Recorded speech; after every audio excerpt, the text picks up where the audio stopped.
Hello दोस्तों, सभी को जय श्री राम। तो आज मैं आप लेकर आया हूँ अगली स्किल जिसका नाम है चॉकबोर्ड स्किल सैमपट कौशल। तो हम सबसे पहले इसमें देख लेंगे कि इसमें सबसे पहले हम इसमें घटक देख लेंगे। तो उसमें सैमपट कौशल स्किल में 3 घटक होते हैं, जैसे नंबर 1 सुपाठ्यता, नंबर 2 स्पष्ट लेखन, नंबर 3 लेखन कार्य की उपयुक्तता। ये इसमें 3 घटक उपयोग होते हैं। तो हम सबसे पहले देख लेंगे यहाँ शुरू से।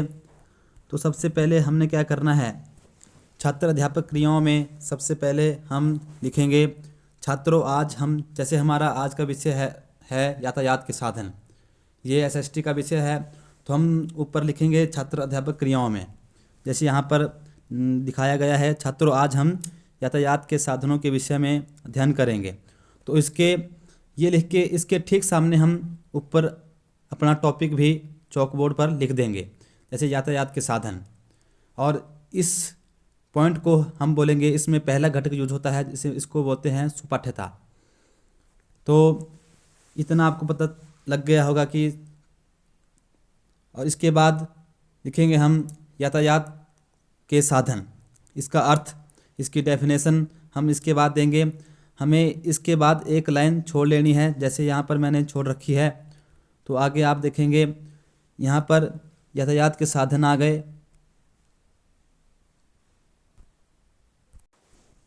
तो आगे चलिए दोस्तों, यहाँ पर हम इसकी डेफिनेशन लिख देंगे और उसके बाद नीचे लिखेंगे हम डेफिनेशन के बाद जब उदाहरण लिखेंगे तब हम यहाँ पर लिखेंगे छात्र अध्यापक चॉकबोर्ड पर लिखते हुए, ठीक।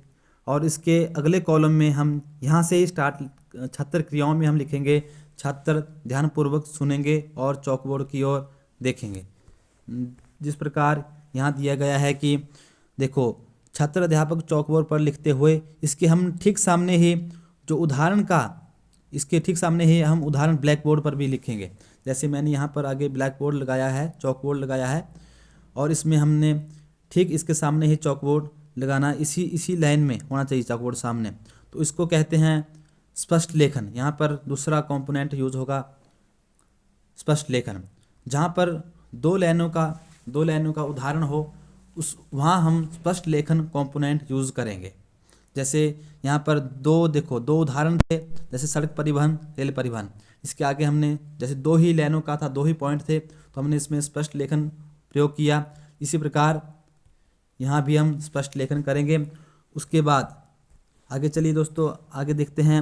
अब इसके बाद लिखेंगे इसके बाद हम इसमें एक लाइन छोड़ देंगे, फिर उसके बाद लिखेंगे शिक्षण बिंदु में लिखेंगे यातायात के प्रकार। अब इसमें जैसे यातायात के साधन, तो दोस्तों यहाँ पर यातायात के जो प्रकार हैं वो मैंने लिख दिए। जैसे यहाँ उसके बाद लिखेंगे छात्र अध्यापक चॉकबोर्ड पर लिखते हुए, तो फिर इसके ठीक सामने ही चॉकबोर्ड आना चाहिए। और जब हम ये लिखेंगे तो इसके बाद अगला कंपोनेंट यहाँ पर यूज़ हो रहा है लेखन कार्य की उपयुक्तता, जहाँ पर हम किसी के भी प्रकार लिखेंगे। जैसे कोई भी टॉपिक है हमारे पास, जैसे वर्षा है, वर्षा के प्रकार, जहाँ पे 3-4 लाइनों का कुछ भी हो, वहाँ पर हम अगला कंपोनेंट यूज़ कर देंगे। उसके बाद देखिए दोस्तों, अब यातायात के प्रकार यहाँ पर अब हम एक एक को की डेफिनेशन यहाँ पर लिखेंगे। जैसे सबसे पहले मैंने सड़क परिवहन, इसकी डेफिनेशन यहाँ इसके सामने लिख दी। उसके बाद हम नीचे लिखेंगे, नीचे मैंने लिखा है उदाहरण, तो ये उदाहरण लिखा है। और इसके बाद मैंने फिर से जो इसके उदाहरण होंगे वो भी चॉकबोर्ड पर आएंगे। और मैंने आपको एक बात और बताता हूँ, जहाँ पर 2 लाइनों के पॉइंट होंगे वहाँ पर स्पष्ट लेखन आएगा। और जहाँ पर 2 से अधिक लाइनें होगी, जैसे यहाँ पर 4 पॉइंट है, कार, बस, ट्रक, ऑटो, रिक्शा, तो यहाँ पर 4 पॉइंट है, तो यहाँ पर लेखन कार्य की उपयुक्तता आया। अगर यहाँ पर 2 ही उदाहरण होते, या कार या बस होते, तो हम यहाँ पे लिखते हैं स्पष्ट लेखन। तो स्पष्ट लेखन और लेखन कार्य की उपयुक्तता में यही अंतर है कि जहाँ पर 2 लाइनों का उदाहरण, 2 लाइनें ही उदाहरण में होंगी, 2 ही पॉइंट होंगे, वहाँ पर स्पष्ट लेखन आएगा। और जहाँ पर और जहाँ पर 2 से अधिक लाइनें होगी, 3 4, वहाँ पर लेखन कार्य की उपयुक्तता आ जाएगा। तो इसके बाद हम अगला पॉइंट, ये भी इसी तरह सेम है, जैसे यहाँ पर तक 2 ही, यहाँ पर मैंने लिखा है छात्र अध्यापका चॉकबोर्ड पर लिखते हुए।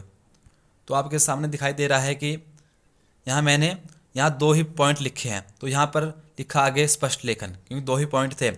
और उसके बाद आगे चलिए, तो आगे आगे भी इसका तीसरा पॉइंट है रेल परिवहन, हवाई परिवहन, सेम इसी तरह है। और यहाँ पर भी देखो 2 है पॉइंट है, तो स्पष्ट लेखन आ गया। और ये लास्ट में इसके 3 घटक, इसमें दोस्तों इसमें 3 ही घटक, जो हमारी चॉकबोर्ड स्किल है, सैंपट कौशल है, इसे हमारे 3 ही घटक यूज होते हैं। नंबर 1 पाठ्यता, नंबर 2 स्पष्ट लेखन, नंबर 3 लेखन कार्य की उपयुक्तता। तो दोस्तों